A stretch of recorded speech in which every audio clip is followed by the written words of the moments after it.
ये हम लोग का गाँव है, ये नदी है, पूरा गाँव डूब गया। बोलने से नहीं गया तो खाली रोना आता है।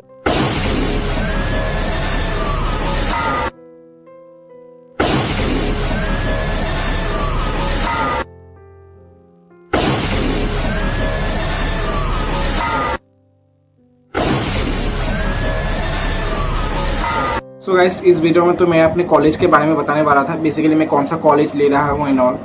बट रिसेंटली असम में जो हो रहा है,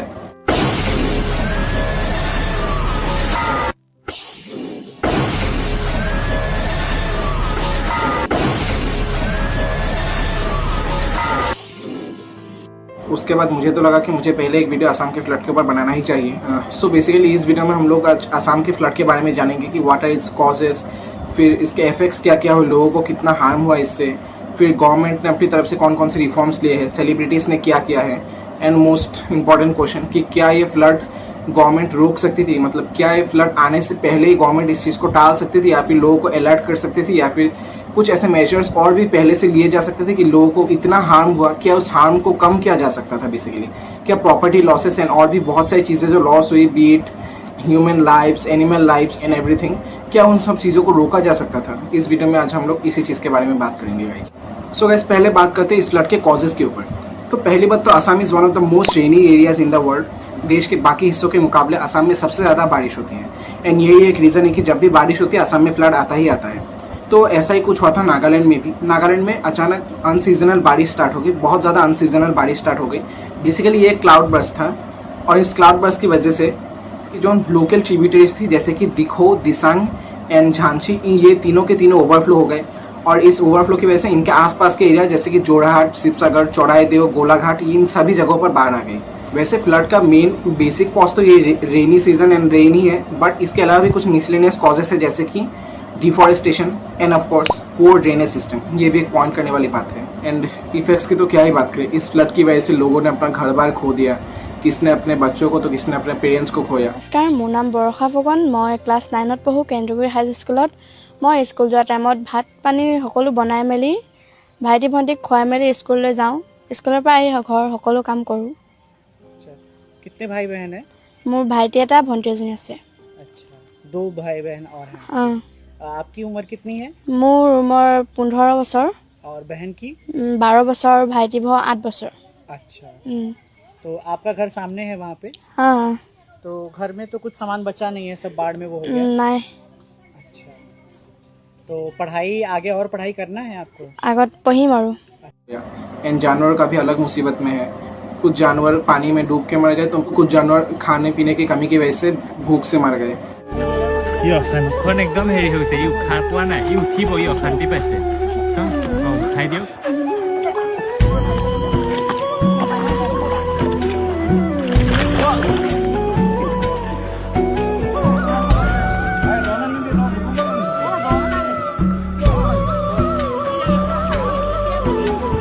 रोड्स, ब्रिजेस, एम्बैकमेंट्स, इलेक्ट्रिसिटी इंफ्रास्ट्रक्चर सब कुछ ही ऑलमोस्ट बर्बाद हो गया।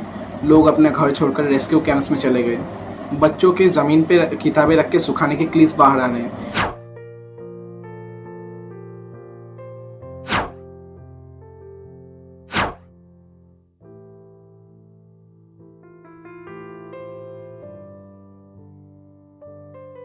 बहुत से स्कूल पानी में डूबने की वजह से पूरी तरह से बर्बाद हो चुके हैं, जिसकी वजह से बच्चों के पढ़ाई का पूरा एक साल बर्बाद हो गया। उसके अलावा भी crops, life stock and fisheries के बर्बाद होने के कारण किसानों को बहुत ज़्यादा नुकसान हो गया। एंड मोर ओवर ये सब चीज़ें तो चल ही रही थी, बट कुछ ऐसे हार्ट ब्रेकिंग क्लिप सामने आ रहे हैं कि कुछ लोग अपने परिवार वाले जो कि मर गए हैं उनके लाशों को पेड़ों से बांध के रख रहे हैं ताकि वो लाश डूब ना जाए। साल जो सबसे ज़्यादा तकलीफ देने वाली वीडियोस मैंने देखी वो ये थी कि कुछ लोग जो गुजर गए बेचारे, उनको पेड़ों से बांध के उनके घर वाले छोड़ के जा रहे थे ताकि जब वो वापस आए तब उनकी मिले वही बह ना जाए वो पानी के साथ। तो ये जो एक चीज़ है विजुअली बहुत ज़्यादा डिस्टर्बिंग था, क्योंकि वो इतने ज़्यादा तकलीफ में है कि वो अपने फैमिली मेम्बर्स जो जा चुके हैं इस दुनिया से उनको लेके भी नहीं जा पा रहे थे अपने साथ में, क्योंकि पानी इतना ज़्यादा था, तो उनको बांध के जाना पड़ रहा था पेड़ों से। This was the most heart breaking video that I have ever seen. Situation इतनी ज़्यादा बिगड़ चुकी है वहाँ पे। और एक केस तो आप सबने सुना ही होगा कि 13 साल के हृदीप पनिका ने अपने पेट पपी को बचाने के चक्कर में अपनी ही जान गंवा दी। एंड मोर ओवर अगर टोटल प्रॉपर्टी लॉस की बात करें तो property loss almost 700 crore plus है। बहुत से लोगों की तो मतलब 3-4 जनरेशंस की टोटल कमाई एक झटके में बर्बाद हो गई ऑलमोस्ट। एंड फिर अगर डेथ्स की बात करें तो डेथ भी ऑलमोस्ट 80+ लोगों की मौत ऑलरेडी हो चुकी है इस फ्लड में।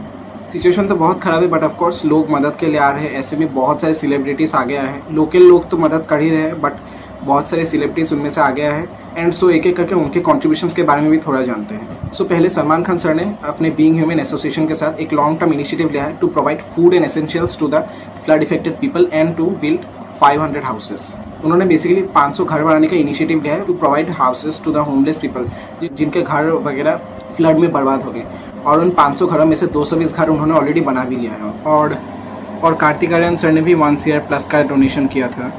एंड आयुष्मान खुराना एंड उनकी फिल्म मेकर ताहिरा कश्यप ने मिलकर ऑलमोस्ट 11 लाख रुपीज़ का डोनेशन किया है। एंड निश्चय भैया ने 70 लाख रुपीज़ से भी ज़्यादा का फंड रेज किया है। एंड अगर बात करें तो रणदीप हुड्डा सर ने भी ऑन द स्पॉट जाके बहुत से लोगों को एसेंशियल चीज़ें प्रोवाइड करके मदद की। तो 10 दिन के बाद भी पानी इतना नीज के ऊपर है। यहाँ पे काफ़ी सारी फैमिलीज़ हैं अंदर, उधर और भी आवाज़ें आ रही है हमको, वहाँ पे बहुत लोग हैं। पर अभी हमारा इस ट्रिप में बोट का जो सामान है वो ख़त्म हो गया, अब दूसरा ट्रिप मारेंगे। और यहाँ पे हम कुछ तो दे चुके हैं, एक किचन सेट लेके आए हैं विच इज़ यहाँ पे राशन काफ़ी पहुँच गया है लोगों को, बहुत लोगों ने मदद की है जिससे एवरीबडी इज़ थैंकफुल। पर बाकी चीज़ें जो ग्लोबल सिक की टीम ने यहाँ पे आइडेंटिफाई करी हैं, जैसे किचन यूटेंसिल्स, चप्पल, एसेंशियल, डेली एसेंशियल्स, उनको डिस्ट्रीब्यूट करने भी आए हैं। कई लोग तो यहाँ तक पहुँच ही नहीं पा रहे हैं, तो हम लोग जा रहे हैं अंदर देने के लिए। एंड यस ऑफ कोर्स हमारे सबके प्यारे अलग सर तो गए ही थे वहाँ पे। अलग सर खुद असम आए थे, बहुत से लोगों को राशन वगैरह प्रोवाइड किया, बच्चों को खुद खाना खिलाने होटल ले गए, मॉल ले गए, उनको कपड़े दिलाने के लिए। उन्होंने तो बहुत कुछ किया ही है।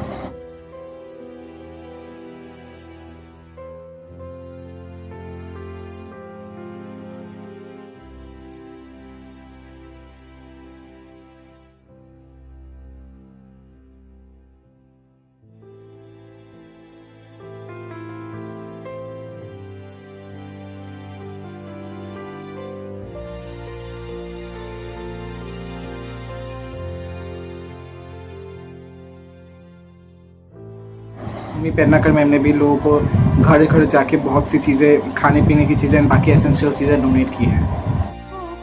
क्योंकि गूगल मैप्स को लग रहा है रोड, लेकिन सिर्फ पानी ही पानी है। हेलो, ठीक हो आप? पैकेट भी देते हैं, ठीक है आप लोग को। है पथ में अंधियारे, दे दो वरदान में उजियारे, ओ पालनहारे निर्गुण और न्यारे, तुमरे बिन हमरा। रात के आई थिंक 10-11 बज रहे हैं और ये देखिए यहाँ पे इतना पानी भरा हुआ है। हमने बहुत सारे फैमिलीज को सोलर लाइट्स दी हैं बिकॉज काफी जगहों पर इलेक्ट्रिसिटी नहीं है और हर जगह मच्छर हैं, कीड़े मकोड़े, सांप हैं। तो मांग आई थी कि सोलर लाइट्स चाहिए। बहुत मुश्किल है, आपको यहाँ आके एक्सपीरियंस करना होगा क्योंकि 3 हफ्तों से पानी नीचे ही नहीं गया है।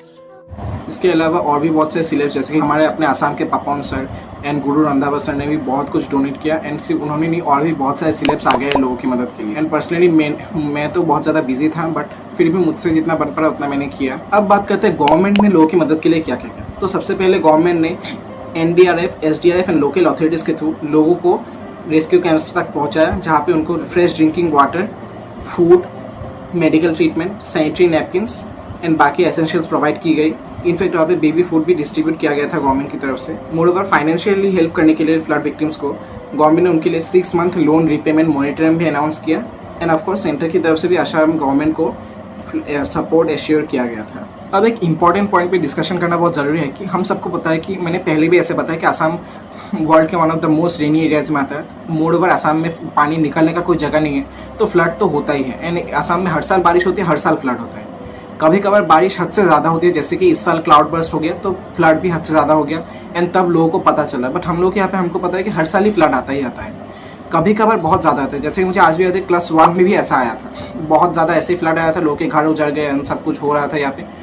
और हम लोग स्कूल में हम लोगों ने अपने अपने पुराने कपड़े या फिर जो कपड़े हमसे बन पड़े हमने वो जमा किए, एंड स्कूल अथॉरिटीज़ ने जाके फ्लड इफेक्टेड एरियाज में डोनेट कर दिया। एंड ये बात गवर्नमेंट को भी पता है कि हर साल ही फ्लड होती है, तो ऐसा क्यों है कि गवर्नमेंट फ्लड आने का इंतजार करती है एंड देन रेस्क्यू ऑपरेशंस चलाती है, देन लोगों को बचाने की कोशिश करती है, प्रॉपर्टी डैमेज को कैलकुलेट करती है, लोगों के लिए फाइनेंशियल एड्स निकालती है। मतलब वेट क्यों करना पड़ता है गवर्नमेंट को? अगर उनको पता है कि in particular areas flood prone है, कि यहाँ पे फ्लड होता ही होता है हमेशा, तो लोगों को घर बनाने ही मत दो वहाँ पे।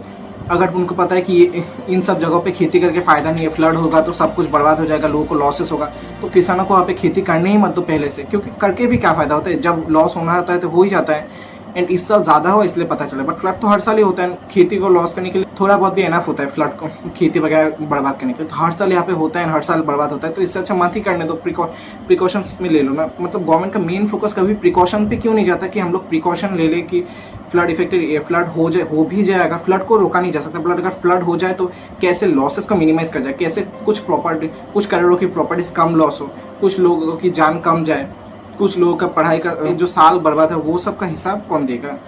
उनका तो पूरा ही सब कुछ बर्बाद हो गया। क्यों पहले से इसे रिफॉर्म सुनाई नहीं दे रही कि असम गवर्नमेंट फ्लड आ सकती है, फ्लड यहाँ पे बहुत पहले आ चुके हैं, तो इसलिए असम गवर्नमेंट अभी से कुछ रिफॉर्म्स ले रही है कि ताकि इस फ्लड को रोका जाए या फिर इफेक्ट्स को मिनिमाइज किया जाए। एंड प्रिकॉशन के नाम पे यहाँ पे क्या मिलता है, हम लोग कुछ एम्बैंकमेंट्स बना के रख देते हैं, वो एम्बैंकमेंट्स किसी काम के नहीं होते, थोड़े पानी के प्रेशर से वो एम्बैंकमेंट्स टूट जाती हैं एंड फ्लड हो जाता है। मुझे पता है कि मतलब यहाँ पे बैठ के आराम से बोलना बहुत आसान है कि प्रिकॉशंस ले लो, इफेक्ट्स कैलकुलेट करते मत रह जाओ एंड रेस्क्यू ऑपरेशन ज़्यादा प्रिकॉशन पे फोकस करो। मुझे पता है कि ये सब चीज़ें इतनी ज़्यादा आसान नहीं है, सेंट्रल लेवल पे जितने सारे बिल्स पास होते हैं और ये सब मिला के ये सब करना बहुत मुश्किल है। But the thing is that ये सब कब तक चलेगा? क्योंकि ये सब जब तक चलता रहेगा, लोगों की जाने जाते रहेगी, प्रॉपर्टी लॉस होते रहेंगे, लोगों को पढ़ाई के साल बर्बाद होता रहेगा, किसानों का नुकसान होता ही रहेगा, तो सब होगा ही नहीं ना। मुश्किल हुआ जो करना तो पड़ेगा, कि रिस्पॉन्सिबिलिटी आप लोगों ने ली है, हम लोग आप लोगों को वोट करके यहाँ तक पहुँचाए, आप लोगों ने भरोसा दिया था। और अमित शाह जी ने तो खुद ही कहा था ना असम के लोगों को कि आप बीजेपी को वोट दीजिए, हम असम को बाढ़ मुक्त कर देंगे। मैं आज इस सभा के माध्यम से पूरे असम की जनता को आश्वस्त करने आया हूँ कि एक 5 साल हमें और दे दीजिए, असम को बाढ़ मुक्त बनाने का काम भारतीय जनता पार्टी की सरकार। तो उसमें भी उनका कुछ खास कंट्रीब्यूशन तो मुझे दिख नहीं रहा फिलहाल, कुछ खास तो उन्होंने किया नहीं अभी तक।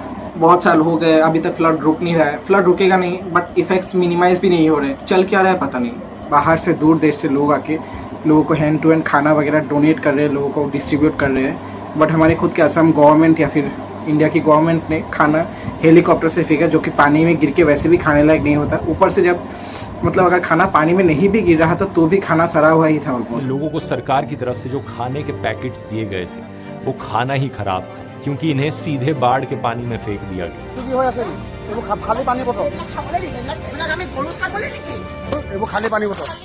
ऐसे भी क्लिप्स बाहर आ रहे हैं। सो गाइस, मेरी इस वीडियो के लिए इतना ही। बाकी मुझे जैसे ही कुछ और इन्फॉर्मेशन मिलती है तो मैं आप लोगों को ज़रूर बताऊंगा। टिल देन प्लीज़ जितना हो सके आप अपनी तरफ से असम के लोगों की मदद कीजिए and please pray for them.